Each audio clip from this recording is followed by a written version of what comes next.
Shalom, saudara-saudari yang dikasihi Kristus.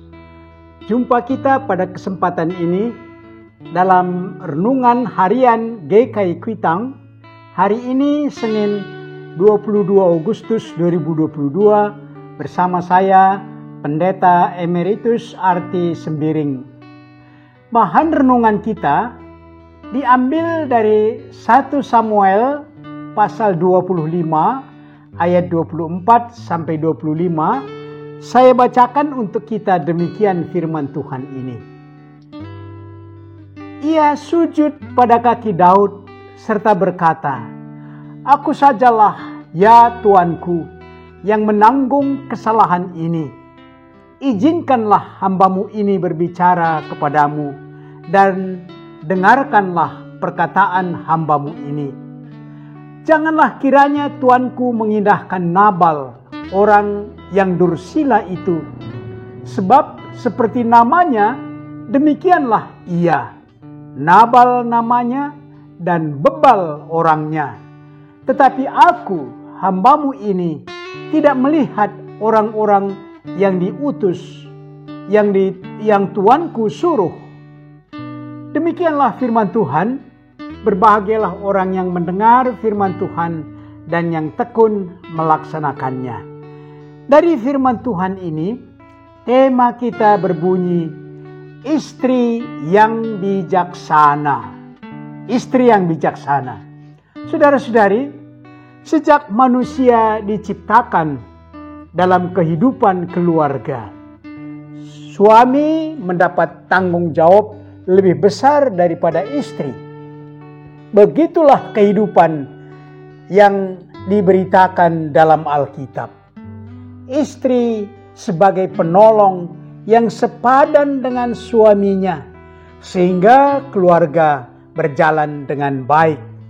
Namun, firman Tuhan mengharapkan peran istri lebih sebagai penolong, seperti yang terlihat dalam ayat-ayat ini. Amsal 12 ayat 4 berisikan, istri yang cakap adalah mahkota suaminya. Jadi lebih daripada hanya sebagai penolong saja. Amsal 31 ayat 10, istri yang cakap, ia lebih berharga daripada permata.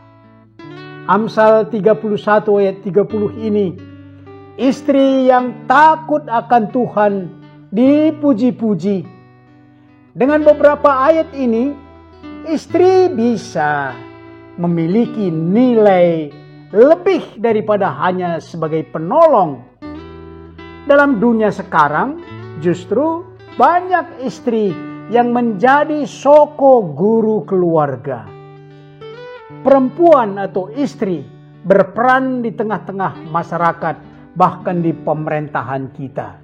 Saudara-saudari, terjadilah dalam satu peristiwa, sewaktu Saul masih memburu Daud untuk membunuhnya. Daud status buron. Dia mencari tempat yang aman di padang gurun bersama keluarga dan pengikut-pengikutnya, yaitu di padang gurun Paran. Dan di padang gurun Paran ini, di daerah Maon, ada seorang kaya dengan ternak kambing dombanya yang sangat banyak. Orang itu bernama Nabal dan istrinya bernama Abigail. Tiba saat pengguntingan bulu dombanya. Berarti itu saat panen yang berlimpah, dirayakan dengan pesta pora. Mereka makan, minum, bahkan sampai mabuk. Daud yang tahu tentang saat pengguntingan bulu domba Nabal ini, maka dia mengutus 10 orang pengikutnya untuk meminta belas kasih Nabal dalam pesta itu. Karena demikianlah berlaku pada zaman itu, dengan menyebutkan bahwa Daud telah berlaku baik, bahkan sebagai pelindung pengawal kambing domba beserta gembalanya, sehingga harta Nabal ini tidak pernah diganggu para gerombolan atau penjahat atau pencuri. Maka ada alasan Daud untuk memohon pemberian sebagai rasa terima kasih Nabal. Tetapi Nabal menolak, justru melecehkan Daud, memaki suruhannya itu. Atas perlakuan Nabal ini, Daud menggerakkan pasukannya untuk menyerang Nabal. Apakah ada pasukan Nabal yang dapat bertahan dari serangan Daud? Berarti itu satu bencana besar atas seluruh harta dan keluarga Nabal. Saudara-saudari yang dikasihi Kristus, Abigail, istri Nabal, melihat datangnya bencana ini, maka dia mengambil tindakan tanpa sepengetahuan Nabal suaminya. Dia menyiapkan persembahan, makanan, minuman, roti seperti seharusnya. Dengan cekatan dan bijaksana, semua itu dimuat ke keledai, beberapa ekor keledai dan rombongannya. Maka dia berangkat membawa perempuan itu, membawa pemberian itu menuju tempat tinggal Daud. Tetapi mereka bertemu di jalan. Maka Abigail turun dari keledainya. Abigail berkata, "Aku sajalah, ya tuanku." Sambil dia menunduk di kaki Daud. "Aku sajalah, ya tuanku, yang menanggung kesalahan ini." Abigail berani mengambil kesalahan suaminya pada dirinya dan menyerahkan ucapan syukur kepada Daud, yaitu makanan, roti, minuman, anggur yang sudah dia sediakan sebagaimana mestinya. Bahkan dia berkata bahwa Nabal suaminya itu memang orang bebal dan rela ditimpakan balasan atas kebebalannya itu. Di atas ucapan Abigail ini, dia sebutkan semua itu demi Tuhan yang hidup. Maka selamatlah harta milik dan keluarga Nabal, kecuali Nabal sendiri yang mendadak mati. Setelah dia mendengar pasukan Daud datang mengobrak-abrik pestanya itu, dia terkapar pada saat itu, meninggal. Saudara-saudari, mari kita aplikasikan renungan ini dengan pokok-pokok berikut.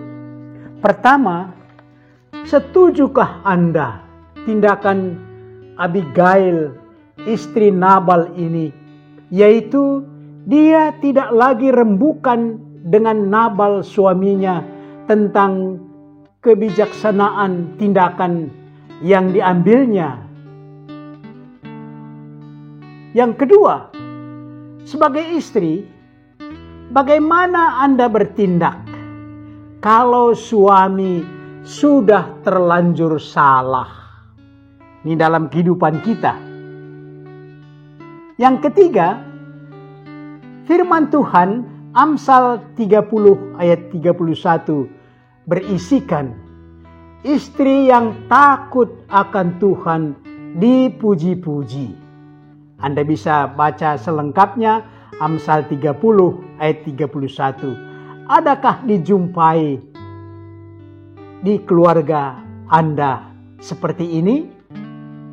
Mari berdoa.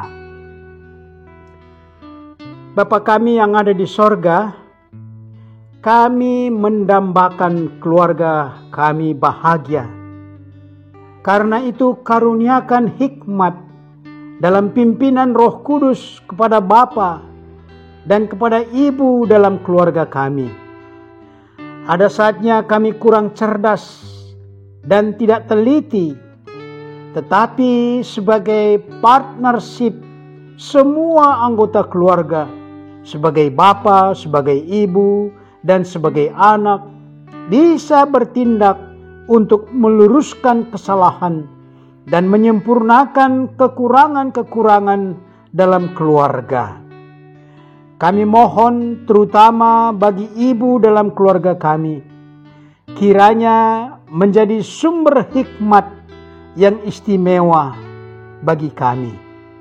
Inilah doa dan permohonan kami dalam nama Tuhan Yesus. Amin.